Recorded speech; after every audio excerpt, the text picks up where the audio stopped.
So we were really fortunate. We got to watch from Craig Leopold's suite. Oh, nice. And so we're like right at center ice. We had great vantage point.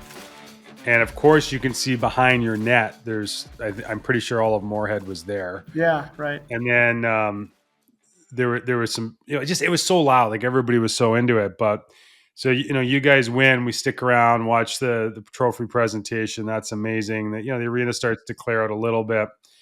We can still see all your fans. And then as we're leaving, I turn around to leave and I look up above the suite and there's two guys. There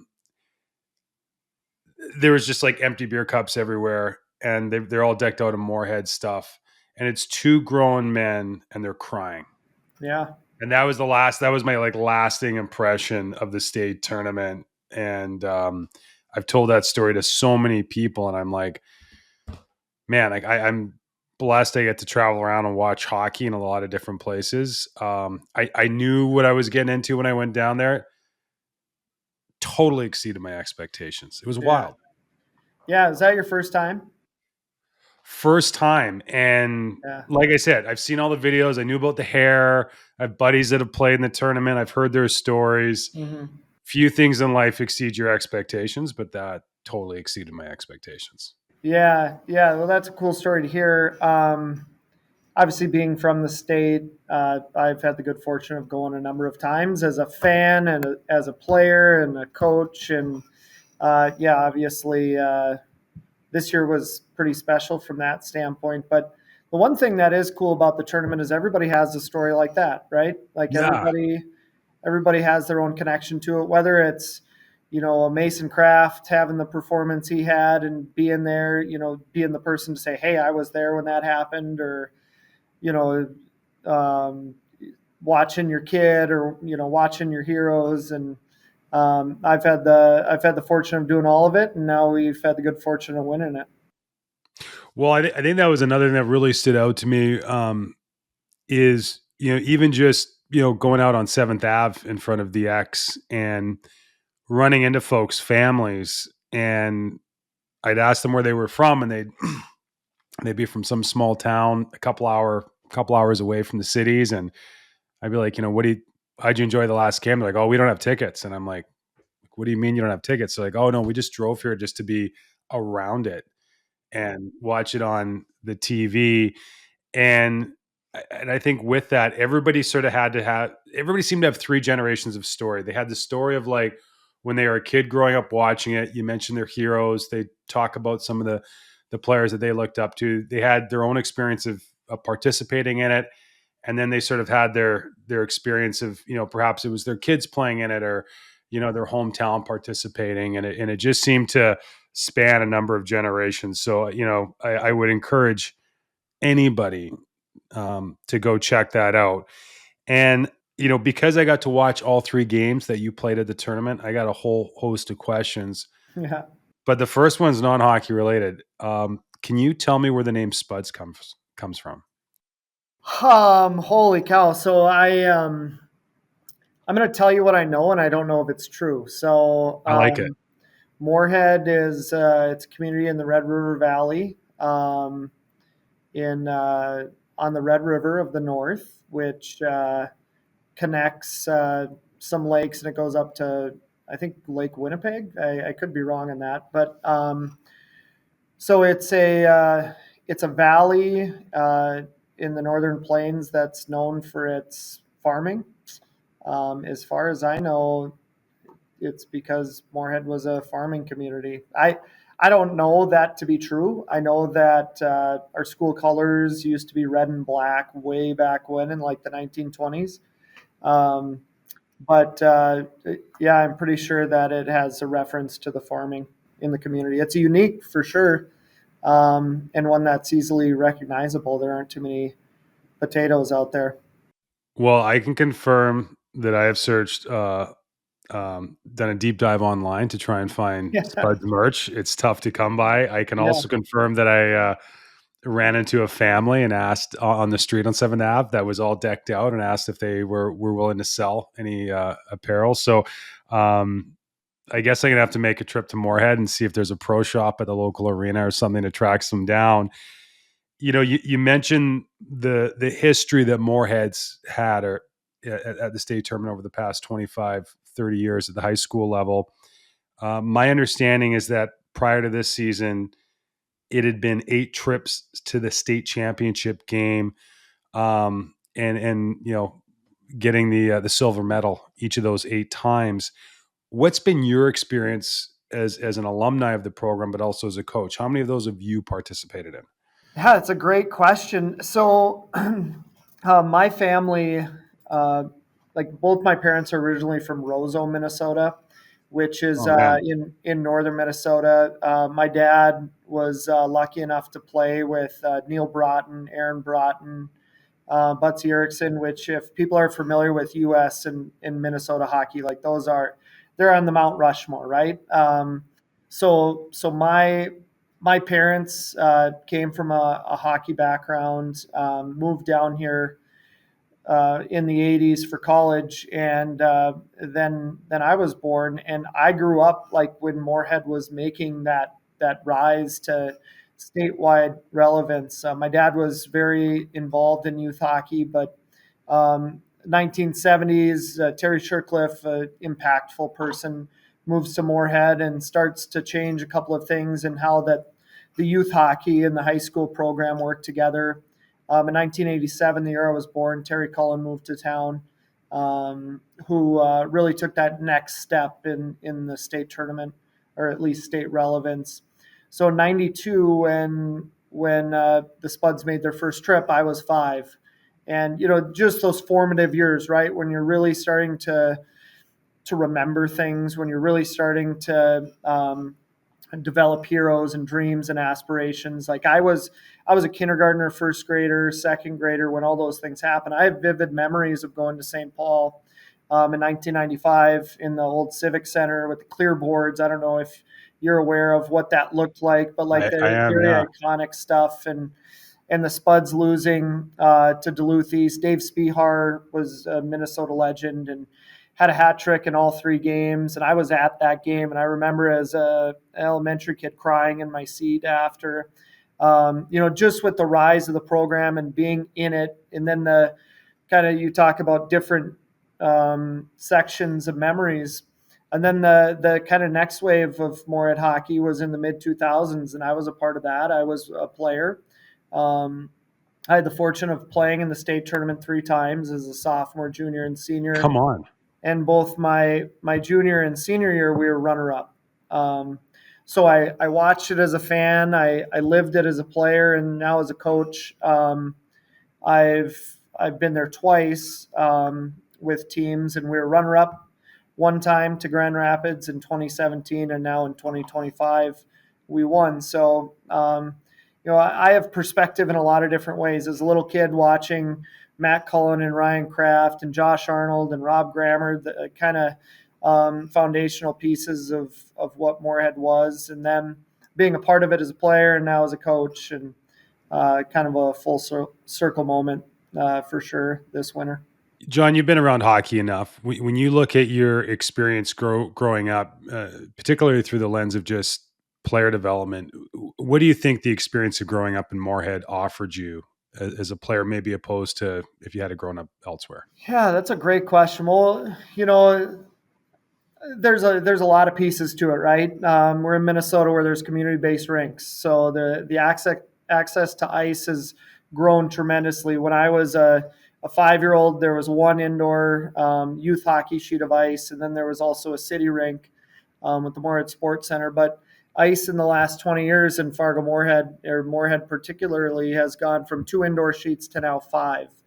So just the access, the year-round access to ice has been one thing that's allowed for kids that really want to dive into it to go into the deep end really in being able to get on. But we've also had intentional purpose and fundamental skills, I think, and that's one thing that um, you know those things of not getting too far in front of development with puck handling and passing and skating that obviously translate to all levels of ice hockey. And we've also, I think, really dug into the in-house model. So we we have kind of a hybrid system up until 10 or Yeah. 12 through mites and squirts, where kids don't really travel, at least in our during our season. Where at the squirt level there is a little bit of travel, but there's in-house where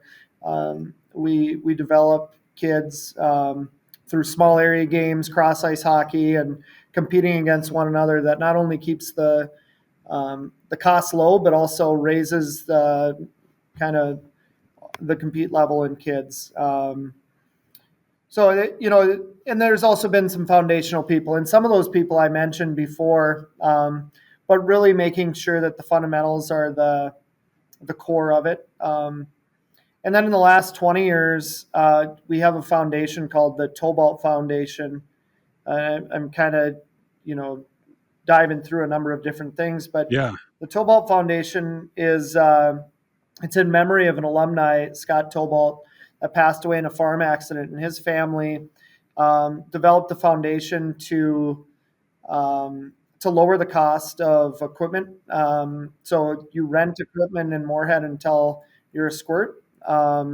So outside of your registration fees, there's no cost to kids entering the game, which obviously has really created that base of players.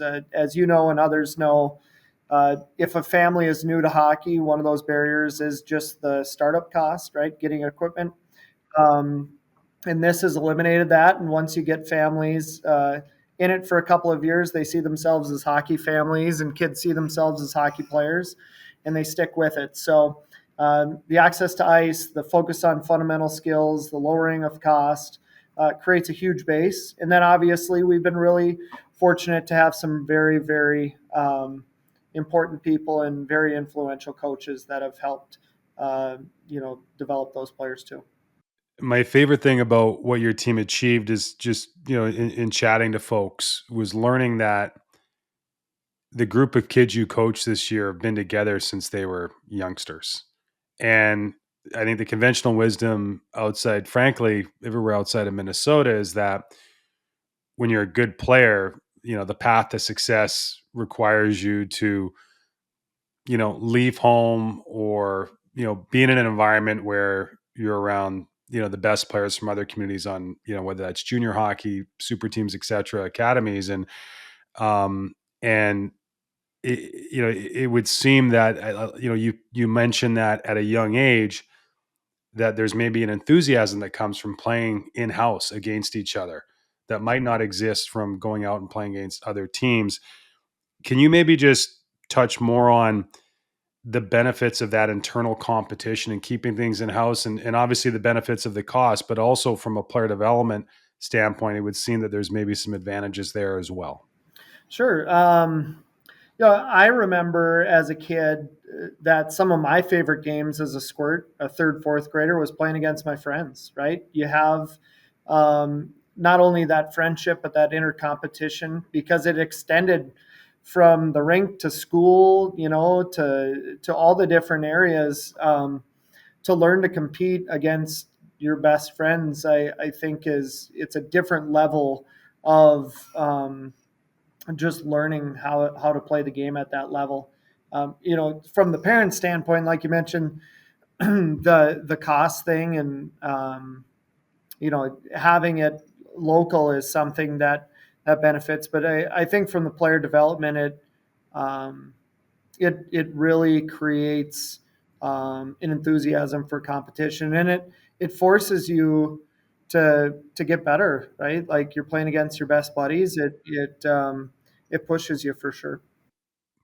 And when you talk about the fundamental skills, I mean, I think we all hear that, and I think it's easy for everybody to say, "Well, we touch on skating and we touch on shooting and passing and all these things," but how long does that focus take, and maybe what are some of the building blocks as kids go through those formative years from, when they first step on the ice through squirts, when, again, I think sometimes there's, I guess there's so much pressure where people want to get right into the systems and the tactics and have the, you know the little people's game resemble the National Hockey League as quick as possible. Yeah, I think we lucked out really in Moorhead. You know, the idea of small groups, small area games, um, you know, like the the station based practices, like those types Yeah. of things were in place in the 1980s here. You know, No so way.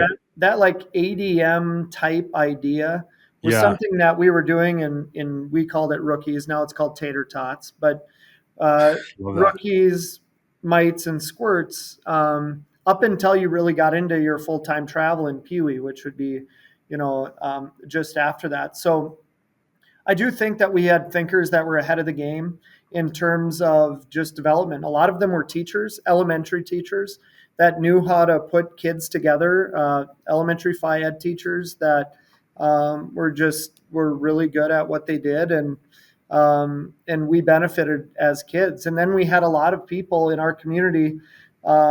It's kind of one of the bigger cities in the area, but it's not huge. So a lot of people moved here, from different backgrounds, and they worked well together. We had outstanding leadership from the top down, and really developed what kind of became the ADM model in the United States. Now, I'm not saying that it was a rubber stamp, but I do know that USA Hockey took some ideas from some of those early practices that were developed, um, and then just the leadership that winning does matter, right? Winning is important, just from a standpoint, but it's not the only thing. To really emphasize that, this is a long development. It's long term athletic development. Like all those buzzwords that USA Hockey now uses, we might have had a different name, but when I was growing up, like that was the thought process, and it's kind of it makes you feel very blessed to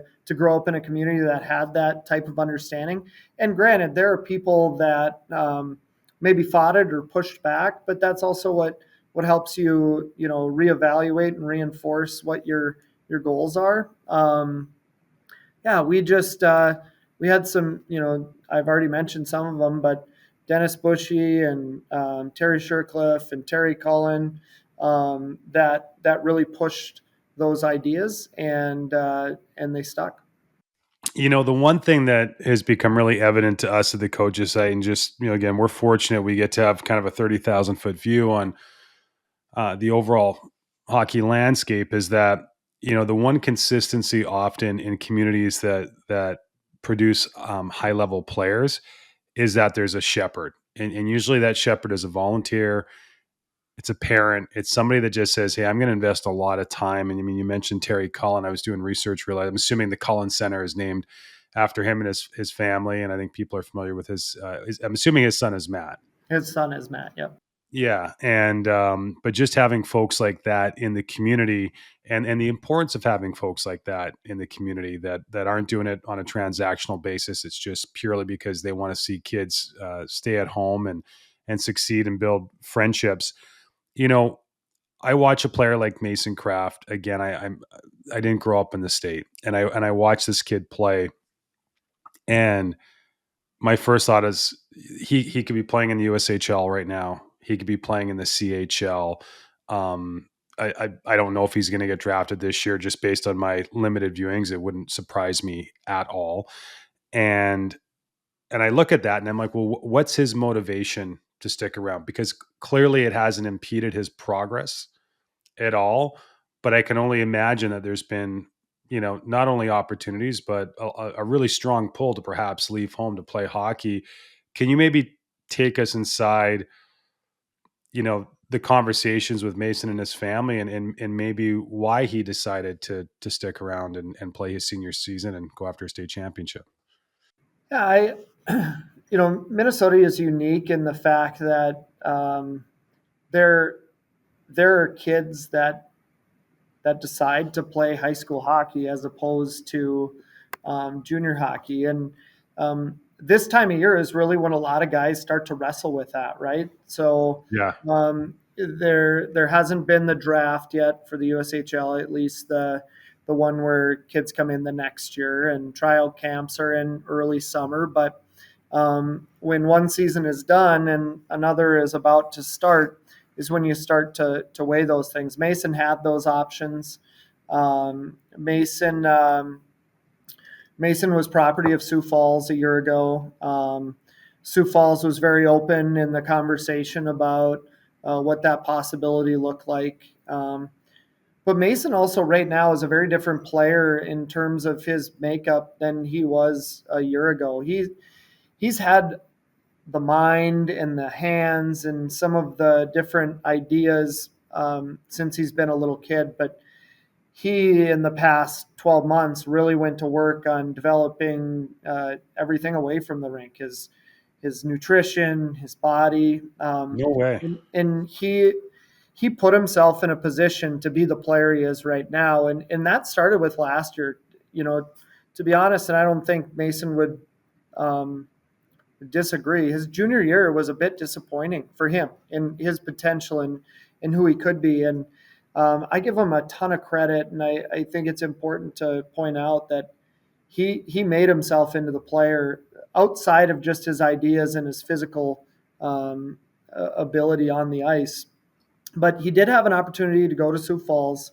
Um, and he also had a very talented group around him here that also had different opportunities, right? And that might be junior hockey, it might be AAA midget, it might be different places to play, but they all about a year ago kind of reflected and wanted to be a part of something special because we definitely had that. We had a group coming in from Bantams that were great reinforcements. We returned almost the entire team, and it was wide open in terms of who might have a chance to win the state tournament. And a core group of about 6 to 8 guys, including Mason, really dug in, had outstanding summers. You know, a year ago right now, there was some question marks, but they all decided together that this was the best place for them to develop. And us as coaches really had to find ways to add to their experience as well, right? Totally. For not only a person like Mason, but also his parents and his advisor and his college, because he's committed to think that this was a good place to develop. And it was a group effort. And I give Mason more credit than any to come back, to have a great attitude, to be an outstanding leader. Things that he might not have had an opportunity at the next level, right? He might have played at a faster pace against bigger kids and a more concentrated talent group, but he didn't have the chance to be a captain there or be on the first power play and to play in the last minute of games. So it's that balance of what does he need to be successful, what can we provide, and then where he and his family think was the best place to develop. And he had a record breaking season. He I think is in a better place right now than he was a year ago, and with junior hockey and long-term athletic development, he's got one more year under his belt. He's confident with the puck. He's now playing after with the Cedar Rapids Rough Riders and get an opportunity to play at that level too. So kind of had the best of both worlds. No kidding. Well, confident with the puck is a bit of Yeah, an understatement. yeah, No, he was all kinds of fun to watch. And John, I heard you made a comment post winning the championship that it was known going in that again that Moorhead had appeared in 8 state championship games, hadn't been able to reach that top of the mountain. But you mentioned that this year's team, they just sort of decided not to take on that burden. That maybe in the community where obviously, I mean, it was clear this was a big deal, that for whatever reason, this group of kids said, hey, like, that wasn't us, that wasn't our team. And not in maybe a disrespectful way, but I'd just be curious that is that partly the coaching staff's influence, or is this something that was just adopted by the players in terms of how they were going to approach this season and the challenge in front of them? well, that's a great question. I think part of it is because it was discussed. It was one of those, maybe in the past, and maybe I'm wrong, but an emphasis had been placed on being the first, right? Because you get down the line after a couple of times, you start to kind of look around and wonder if it's ever going to happen. But This kind of unique, like a lot of these players, and I'm saying like these guys, but like 5 years before and 5 years after too. A lot of their dads were the guys in the 90s. So this is like the second generation coming through. Um, so obviously that was a part of their story too, right? Their dad was a part of it. And it was just openly talked about that this was their history. This is our program's history, but you guys are a new and unique group, and this is your opportunity in that story. Now, a couple of things. This group was insanely successful in youth hockey too, right? These guys were winners. They won the state championship in Bantams. They had won a state championship in Pee Wees. So like they came from a pedigree. They knew how to win. They were comfortable in the moment.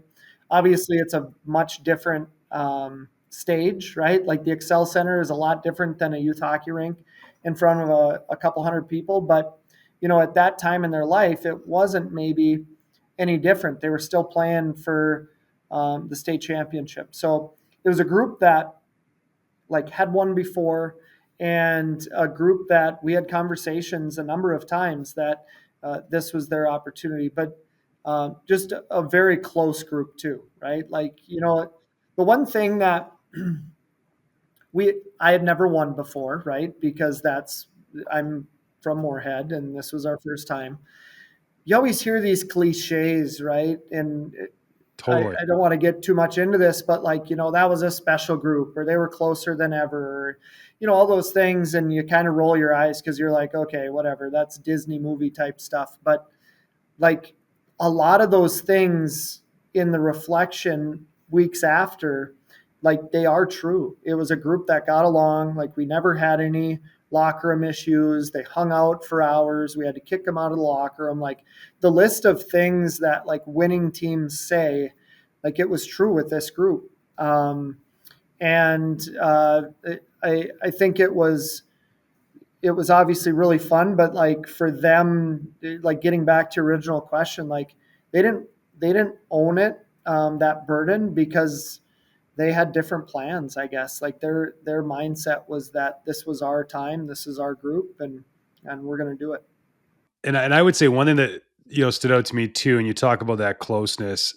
And again, there was a lot of traditions, I guess, that you saw and rituals, that are clearly involved with the tournament. But the one thing that was clearly evident or different about your team was that when you guys scored, your kids went to the bench. They didn't skate down to the other end. They didn't have sort of a, and I don't want to, fault any teenager for trying to bring attention on themselves, but it was very clear in the first game that this was a team that was about the team, and just Yeah. how they approached it. Yeah, and that's kind of been a trend the last few years in Minnesota, um, as a result of a rule change. No way. So, and I guess this isn't 100% true, but there is some truth in it. So the state high school league made a rule change that you couldn't jump into or celebrate around another group's student section, right? Because they got there was some taunting and stuff that went on Sure. that so anyway, unintended consequences. Student sections were in opposite ends, so Got it. you shot on the other net twice where the student section was.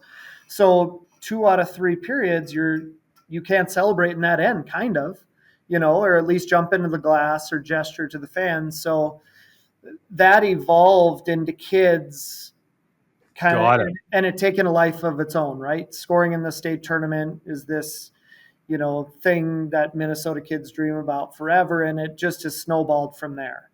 Um, Now, I think it's one of those things that, old people are like, kind of the get off my lawn generation, um, but it obviously has turned into something that is just, it's kind of out of control. So Matt Cullen actually brought it up. And he's one of our assistant coaches. And the week before, he just said, you know what, other teams can do that. That's fine, but our team is going to celebrate together. And like, if you want to skate, you can, but you're going to skate to our bench and we're going to celebrate there. So it was one of those things that we hope to. And he had a great point too. Obviously, there was a conversation around it with our leaders first, and he just talked about how goals, like with your team, and just what a pivotal momentum swing that can be. Obviously, you try to score, and that's part of the game, but like how how that important moment can be one that brings guys together, or that if a guy makes it about himself, it maybe turns some other guys on the team off. So he addressed like, hey, let's find ways to galvanize our team, to energize our team, and this is an important thing. So, yeah, it's funny how something so simple like celebrating with your teammates has been addressed so many times, and that kind of tells you where we're at, right? Because I've probably gotten, and I'm not exaggerating, dozens of text messages and calls about that specific thing that our team celebrated together. Isn't that crazy? That is crazy. That is crazy. So, John, I thought we could sort of. I've got a bunch of notes again on the three games that I took in when I was down in Minnesota. Yeah. I thought we could start here though. Going into the tournament, if I had asked you if there's one thing that you need to do right um, to walk away as champions, what would that have been? um, well, what I think we would have said is start well in every game, and the opposite couldn't be further from the truth. In the first two games, we were chasing right away. So I guess that maybe that's why we were losing before, because we didn't know what the hell we were talking about. But yeah, I would have said get off to good starts. I do think that I yeah, start well. I think, and I think like just stick to our game plan. Like we had a hell of a regular season, so we knew going in we had as good of a chance as anybody. Um, and high school kids sometimes can get goofy, right? If you're chasing, like trying to do things that wasn't us, and thankfully they didn't. So I would say of the two things, start well and stick to our game. We for sure did the second one. How would your kids describe your game plan? We're a puck possession team, a group that competes hard. Our guys talk about our speed a lot, like our players do. Because Yeah. we ask them, who do you think you are? What do we think we are? They think we're fast. Um, I guess I think this team was fast compared to others that we've had. Yeah. Um, and this year, especially, we were extremely dynamic up front. Like we had some guys that thought the game really, really well. So yeah, I think that would be our game, right? Puck possession, getting on pucks.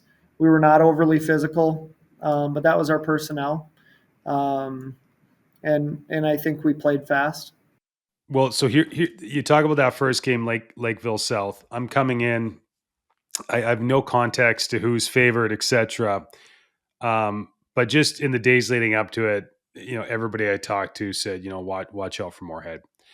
And so when you guys play Lakeville South, I happen to be out for dinner, and the game's on everywhere.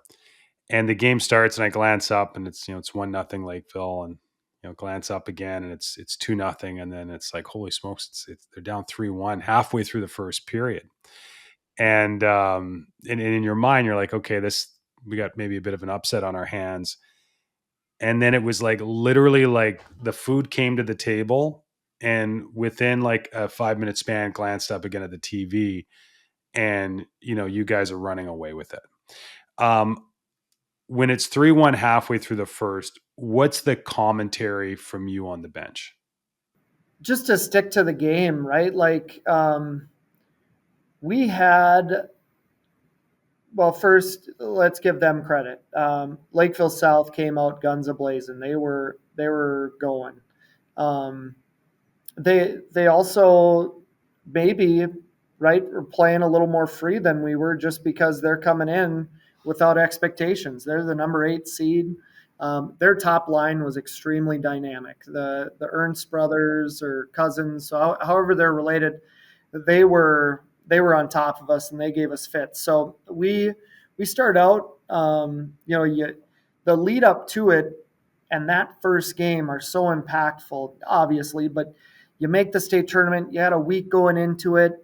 Like everybody in the community is excited, aunts and uncles and people you haven't heard from in ages are reaching out for tickets or just to say good luck. So then the puck drops and they got us on our heels. And there's a couple of things. One, our our senior leadership was so good. High school leadership is such a funny thing. Like guys wear C's or A's, but a lot of times it's your best player, right? At that Sure. level, like true leadership is really hard to come by. Where guys um, are calming influences, and we definitely had that this year, and we had a very close team. So I credit our leadership, and then the second thing, we scored a goal late in the first period to make it 3-2. Yeah. And I think that with the combination of a hit by Max Cullen, like there are two things that when both those things happen, the hit from Max like just took the breath out of their or the wind out of their sails, whatever you want to call it.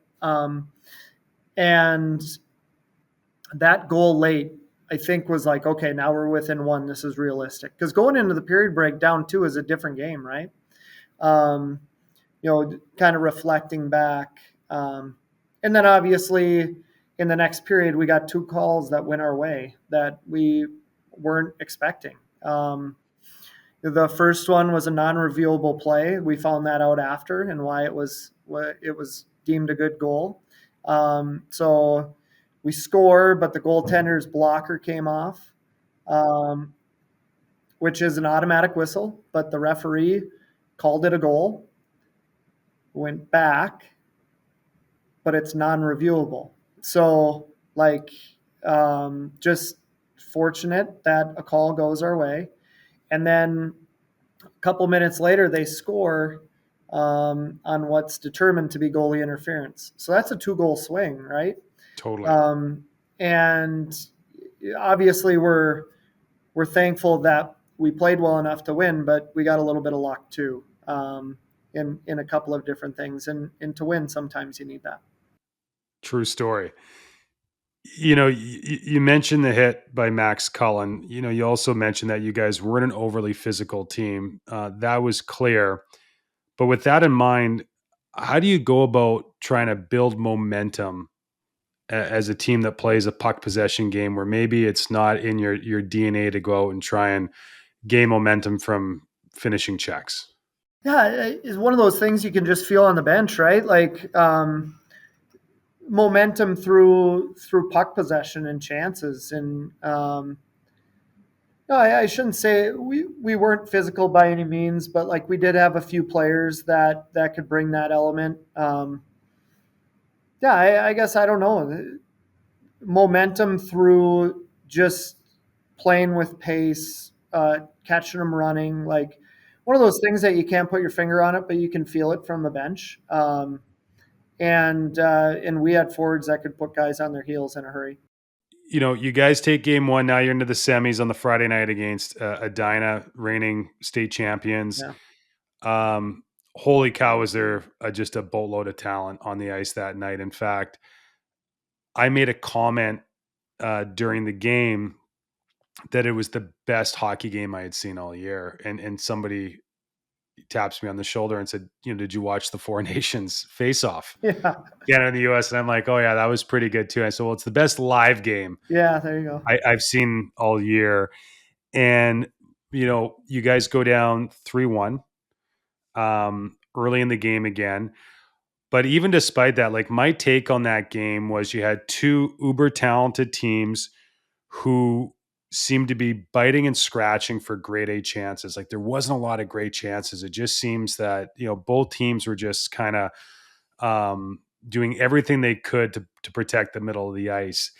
In a game like that, when you're down by two, grade A chances are tough to come by. Is there anything from a tactical perspective that you maybe try to get your players to focus on, or try to introduce to maybe you know, get one to finally go your way? No, I don't know that there were like many in-game adjustments. We liked the way that that we played, especially through the second. And in games like that, you need players to make plays. One thing that Matt brought this year was a attention to face-off plays. I'll get to that in a bit. Like we had a face-off play on um, in both offensive, or I guess defensive dots and offensive dots. Neutral zone a little bit, but not as much. But there was always something to manufacture offense. But getting back to the plays, like I'll talk about faceoffs in a bit. Zach Zimmerman made a huge play. The short side goal was like, I mean, that's something that 99 times out of 100 that, at least catches a shoulder or something. For that to find its way in is just a big time play. And for a sophomore to make that play on that stage is just, I mean, I think that broke the internet on oh my Friday. gosh, Yeah, like yeah. just incredible. And it's like one of those things that I haven't had the I haven't had the chance to go back and watch any of these like on video or replay because it's still like being processed or whatever. But it's one of those plays that you just vividly remember, and it like slows down, right? Like so he's coming around the net, and that guy backs off. He was kind of on him, and like it's in slow motion in your head. You're thinking like, oh my god, he's gonna shoot it, like, and not even from an angle that you should shoot it, but then it goes in and it comes out so quick that like the place just erupted. Like it was electric in there. And then um, getting back to so to win a tight game like that, obviously a player makes a play that Yeah. you maybe shouldn't. And then off the face-off play, so we scored. Zach scored with a minute left, a power play goal. But to get that power play, um, I believe our only power play of the game. I could be wrong, but it was from a defensive face-off play. Um, and like one of the oldest plays in the book, at least in Moorhead, it's one that our squirts run. We call it the Niner, but it's just a quick. It's it's a quick hitting stretch play that I'm guessing every team in the world runs, where it's just you're trying to spring a guy loose, and our guy, had a step and he got hauled down, and then we end up scoring. So just manufacturing offense, right? Like finding ways to score in that type. We weren't really a team that scored a lot of rebound type, like muck and grind goals, tip goals. Um, but we did find ways to score, and in that game we scored at the right time. No, you sure did, and I'd be curious too. Just in that third period, you guys are it's a tight game. It kind of felt like it was almost like a little bit like a prize fight. Like you guys kind of fought back in the middle rounds, took momentum, but then you could just sort of feel Edina, and especially some of their horses were coming on. I don't think resiliency is developed in a period or one game. It's a season long process, if not longer. Where did in those big moments, where do you think your resiliency came from? Yeah, like that is actually a word that we used a lot throughout the week, and just through reflecting on how you played. Like in the first game, we're down early, and like there was never a sense of panic on the bench. Like it was odd, to be honest. Like almost like as a coach, you're like, come on, guys, like we got Yeah. to start making some changes here. But they were methodical and just playing their game and getting back to it. And I think the Edina thing too, where um, Charlie, our goaltender, made a huge save in the third period that a guy got left, and it was a breakaway. Aiden Dufault had to take a penalty, but Charlie made a save going to his blocker side.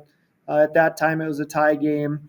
And then we kill a penalty late in the third or midway through the third. Like, there was just never panic, even when, the stakes were at their highest. And and I would imagine we'll talk about the championship game next, but like it just was a common theme throughout all three, just the calmness on the bench. And that was not something that we explicitly talked about.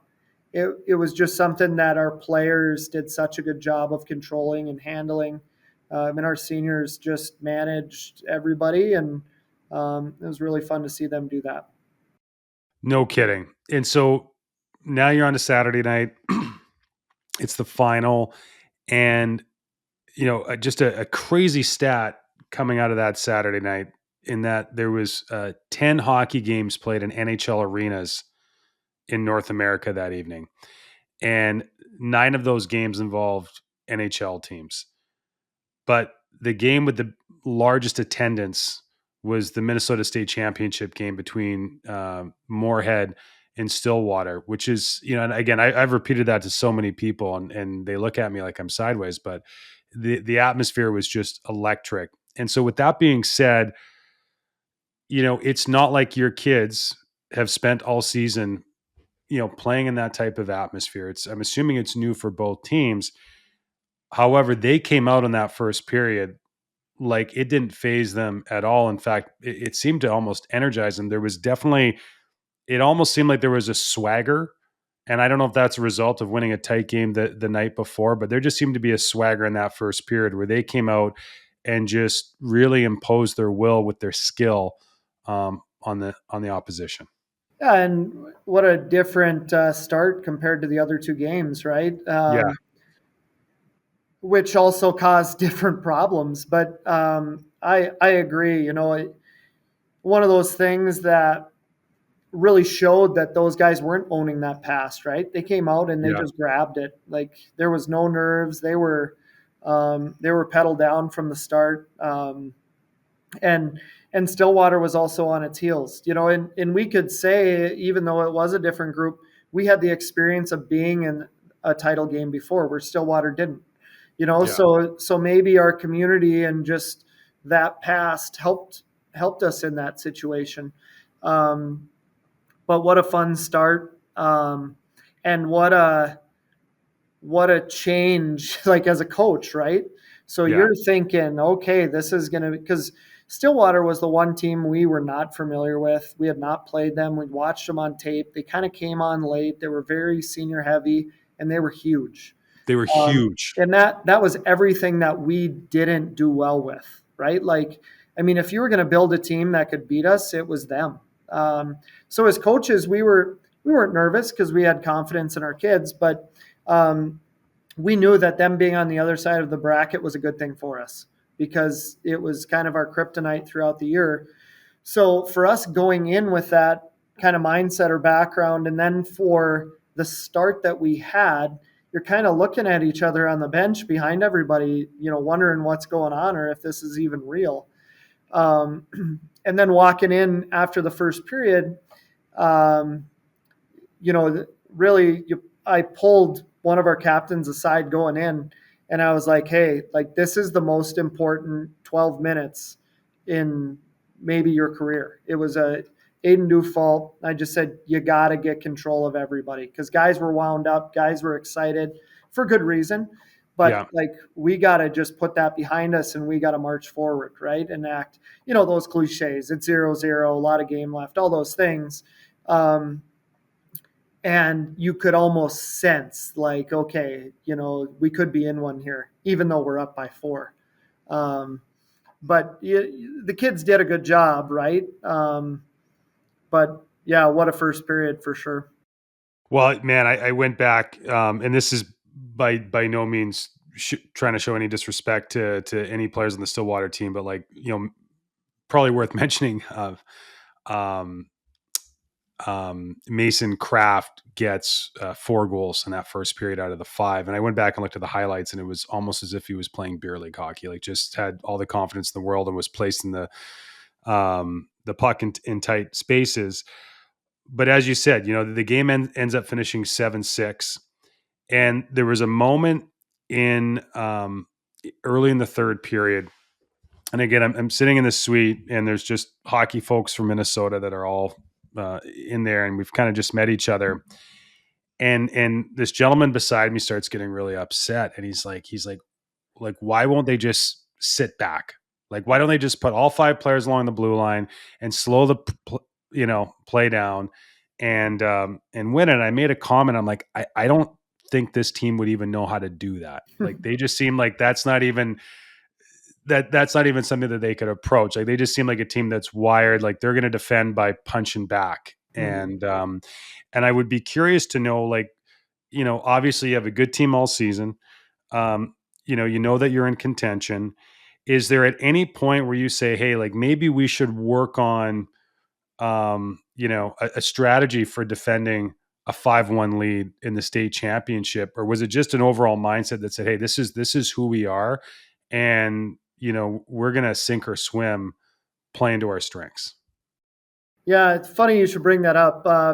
Matt brought that up all year. Like, hey, so we um, we have a forecheck, and it's a forecheck that everybody runs. Like, one guy hard, second guy up the strong side, third guy weak side. But it's pretty aggressive. Like, overall, our biggest rules is like our D can't pinch; they got to stay inside the dot. They're like just little nuances like that. But Matt kind of halfway through, mentioned, hey, we should start putting in something in like late in the season if we want to protect something. And it was one of those things that like he'd bring up, but like it would never be addressed. You know what I mean? Like, we just kind of talk about it. Um, and we kind of did.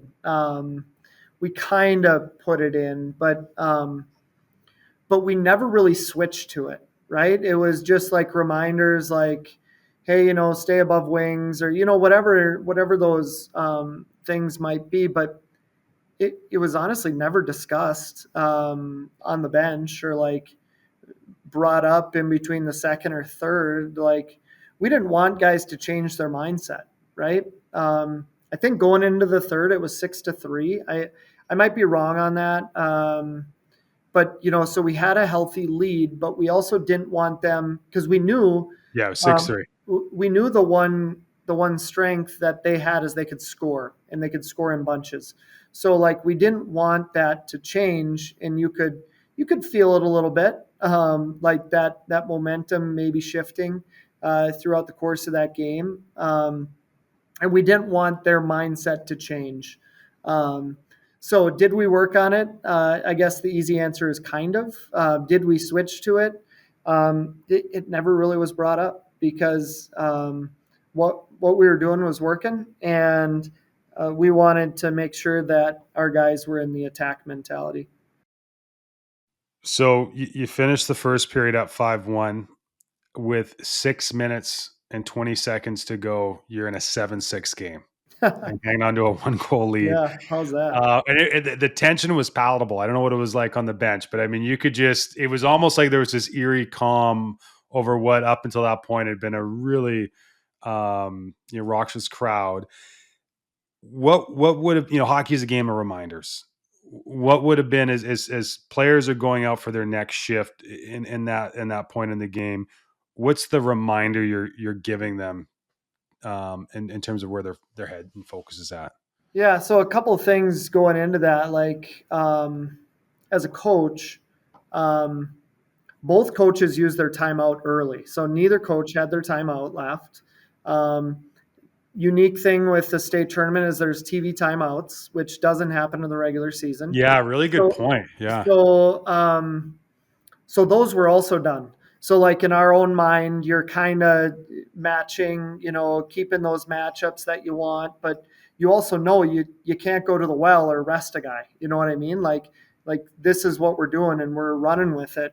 Um, I primarily work with the defensemen in our group, so my reminders were everything hard. Like, we don't care if you ice it. Like, nothing's soft, nothing's on your backhand, and stay inside the dot. Like, those are the two things. Like, just those reminders. You want kids to play on their toes, but um, we tried our best with both groups, actually, to keep everything as simple as possible. And like, when you're playing free and simple, a lot of times your skill takes over, and you're able to play fast. And um, I give our guys credit for sticking with it. Like, um, we kind of made some adjustments in who we were matching, especially on the back end. The matchup we started with, um, we didn't really like. So about halfway through, we switched. Yeah. And I'm not saying that that was the difference maker, but like just reminders of being inside the dots and everything hard, right? Like our centers were outstanding throughout the year. So like if we have to take a few more face-offs, it's not the end of the world with our group. Um, yeah, and keep it simple. We did remind at least our defensemen we don't need any more goals. So it's okay that they just like move it to our forwards and support. They don't need to be leading any rushes, but Yeah. I mean that's pretty standard for that time. For sure. And so, time ticks down. The scene at the end is, I've got it on my phone. It was so cool because, like, literally, like, again, I don't know how many people from Moorhead made the trip, but it literally seemed like the entire community was, just blanketed, the stands behind your net. And then, of course, I think, again, I'm sure lots of people listening have seen the scene that you guys walked into and you returned to the hotel. It was like it was almost like it was manufactured, frankly. Like, it was like, I can only imagine what must have been like for, a teenager walking into that environment. But I'm curious, in the time that you've had to reflect, since that moment, how did this year make you a better coach? Yeah, those that's a great question. So every year when you're done, you hope that you can reflect and find ways that you can give your kids a better chance to win or improve. Or um, a year ago, it was a tough year for us, and it was the same kids. It was like insanely tough. We had a lot of guys um, that were skilled. They wanted to be hockey players. Like they had worked hard, and we were just like this far away, if that makes sense. Um, but like human nature is you want it right now, right? And in this group overall, they didn't have a lot of failure like growing up. They won state championships. They were top players. They were MVPs. They were, like they were the players picked for all the different teams. And last year was really tough. Um, and at the end of the year, it was like Chicken Little. Like the sky was falling, and guys were gonna go, and play somewhere else. They weren't developing, and it was like it was really really hard. And as a coach, um, I felt that I had let a lot of kids down, and that I had to, um, dig my heels in and find ways that we could not only like get guys to believe again, but also to keep them around and to keep this group together. Because as an adult, you also knew how special they could be, right? Because they were so close. Um, Now things could have went sideways and wouldn't have worked, but so we we didn't reinvent things, but we added to our coaching staff. I kind of divvied up responsibilities to make everybody more a part of it, as opposed to me just kind of controlling everything. Um, Interesting. I entrusted my assistant coaches to do that. It allowed for me to um, and others, like, because many hands make light work, right? Like we were able to connect with our kids, I think, in a better way. um, it made it more fun, as a coach. And I think, I know that translated to our kids, right? Like it was a better environment for our kids to be a part of too, because us as coaches were having more fun. So they in turn were having more fun. Um, I don't think we did not, um, we didn't go away from like our core values, but I do think that we let more voices in, into Yeah. how things were going to be done. Um, with a little bit of guard up too. 16 and 17-year-olds don't need to be making like huge decisions, but there are ways that we can let them be a part of the process. Um, so I think that this year maybe didn't make me a better coach. I think it was last year. Yeah. Um, it'll it allowed me to reflect and to maybe um, let other people in, and I think in turn this year with that added staff, like we added Matt Cullen, we added Aaron Hurt, we added Tyler McNamara full time. Um, I was open to more opinions, and um, it validated, like adding more people validated a lot that we were already doing, but it also kind of it reminded you that you can do the same thing in different ways, right? Like there are different ways to get to the same endpoint. And it added variation for our kids, and in turn, it allowed for us to have success. It was, you know, I've now we've gotten to win. I've talked to a few other coaches that have won, and one that I'm very close with. At the end, I said, "So how was it?" And he was like, "It's different. It feels different than I would have expected," and I agree with him. That cliche of it's not the destination, it's the journey, or however you say that, like Yeah. that it reminded you that, yeah, it was really rewarding to win in the end, but like those little moments throughout were the really fun part. That's a great answer, John. You've sort of touched on the sense of oneness that your team had, and it sounds like that was evident off the ice. But again, from an outsider's perspective, it was really evident in how they played. Can you take us inside a Moorhead practice and maybe some of the tenets or principles that existed there that might have lent itself to your teams playing so connected? Yeah, a change that started last year and continued this year. I always I always started, so this is before Yeah, last year. I always started with some type of individual skill. So, whether it was forward D or if it was puck handling, skating, whatever it was, the first 5 to 10 minutes was always individual skill. And that time also allowed for goaltenders to be in the other end, right? Like they would get their warm up, they would do their work with our goalie coach. This group did not engage in that. So like the, line stick handling, not line stick handling, but that idea, right? Like the individual puck touches, like they were so bored. Um, so last year around Christmas, we started to do small area games at the beginning of practice. Um, just to engage them because they slept walk through the first 20 minutes, 30 minutes of practice last year. Um, we did that every day at the beginning this year. There was some type of a small area like game, every day. like every day. Some type of a competition at the beginning. Most of the time, the goalies weren't involved. When the goalies were involved, we would have the goalies come out 5 to 10 minutes early, get their work in, and then we would start as a group. But it was always a small area game. Um, and there was always a pace drill of some kind. That's not new or unique.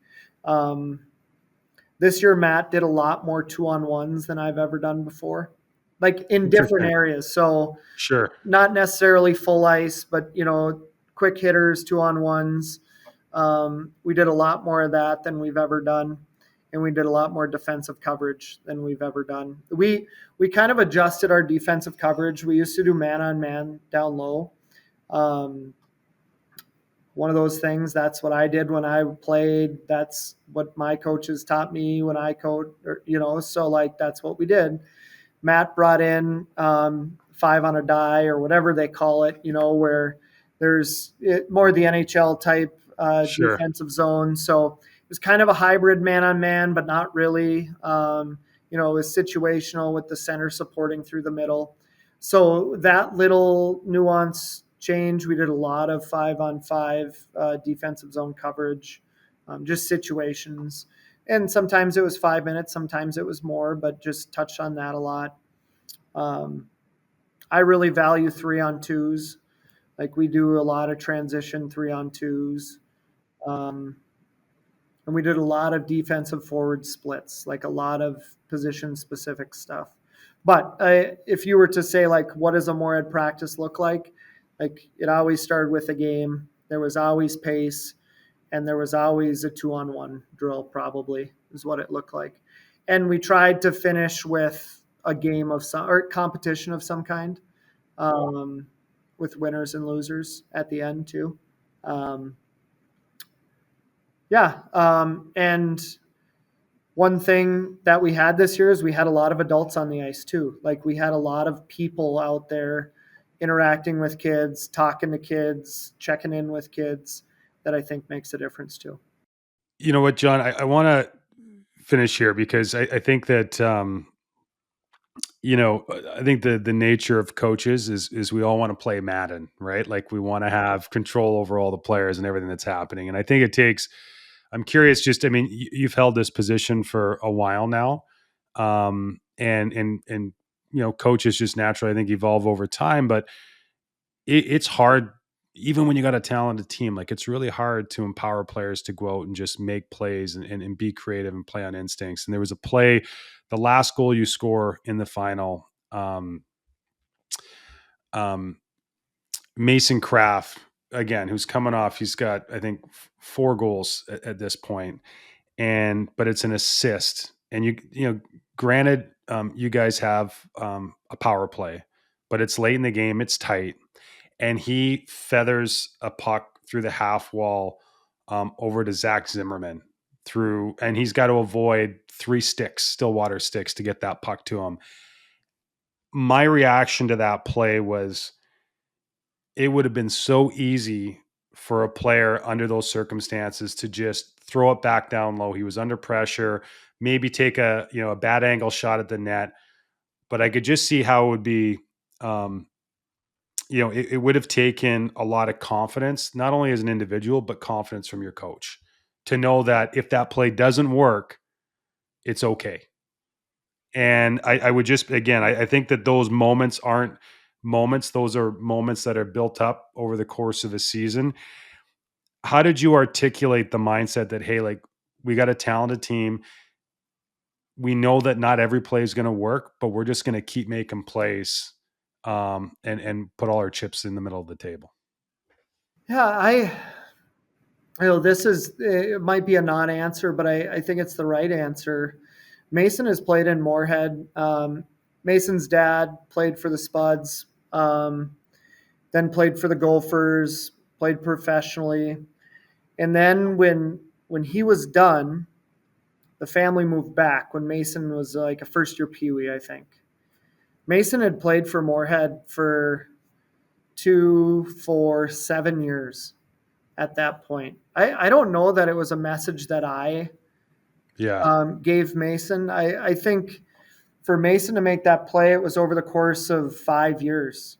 Just the mindset that it's okay to play with the puck, right? Like there's situational awareness, and like I'm not going to say that it's like Sure. it's just shinny hockey out there, but um, Mason has been in that position a million times throughout practice and games and open hockey, like to be able to make those plays, and just encouraging him too, right? Like Mason, for us, Mason played on that strong side half wall going downhill for 3 years, for 3 seasons, right? Like think of the reps that he had and the passes that he made. Yeah. And him and Zim had something special over the last 2 years. And I guess talk about coaches learning from other coaches. So Bob Motzko was my college coach. Yeah. St. Cloud, now he's at Minnesota. And one thing Bob has always had, he's always had an unbelievable power play. Like at Minnesota, St. Cloud, like so one summer, a couple summers ago when I was younger, I guess, I asked him, I said, Coach, like I'd like to sit down with you and just go through some of your ideas, like on power play, like your setup. Like obviously I can watch, but I want your coaching ideas. And he goes, John, you just need better players. Like, you just need good players. And that's what we had this year, right? We just had really, really talented players, and you give them a framework to work in, um, and they can make special plays. It was really fun. No kidding. I can only imagine. Well, listen, John. I mean, we've had the fortune of over the past 3 years getting to travel to Minnesota, kind of getting indoctrinated into the hockey culture there, and then to get the opportunity to take in the state stamp championship this year was absolutely phenomenal, and I think really appreciate you sharing not only your story, but I think that it's pretty evident from this conversation that there's clearly a lot of people involved in Moorhead. It starts at the grassroots levels. It requires a lot of patience, but I think that as we saw the fruits of the labor of a lot of people, it's pretty special when you can put it all together. So again, thanks so much and congratulations. Yeah, thank you. Thanks for having me on.